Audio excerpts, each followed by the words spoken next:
Hinimok ng Department of Social Welfare and Development o DSWD ang publiko na isumbong sa kanilang tanggapan ang sinumang miyembro ng Pantawid Pamilyang Pilipino Program o 4Ps na hindi karapat-dapat sa programa.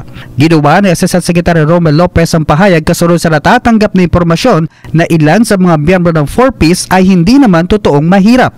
Isa sa natanggap nilang sumbong ay may mga 4Ps di umano na di aircon pa ang bahay.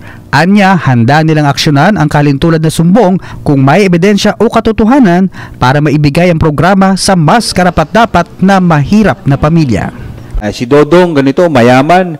Hindi po namin kailangan si Dodong. Ang kailangan po namin kompletong pangalan ni Dodong, barangay ni Dodong, o ni Inday man yan, kung sino man yan. I-comment nyo po sa amin at yan po i-check ng inyong DSWD. Well, for that particular reason, naka-aircon, siguro sabihin natin, but then wala tayong pinagtatakpat. Yan ho gusto natin.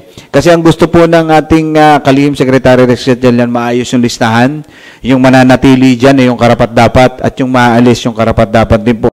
Samantala, sinabi naman ng kalihim na dahil sa pag-exit ng mahigit 300,000 mga benepisyaryo kasunod sa isinagawang reassessment ay aasahan naman ang pagbubukas ng oportunidad sa iba pang pamilya.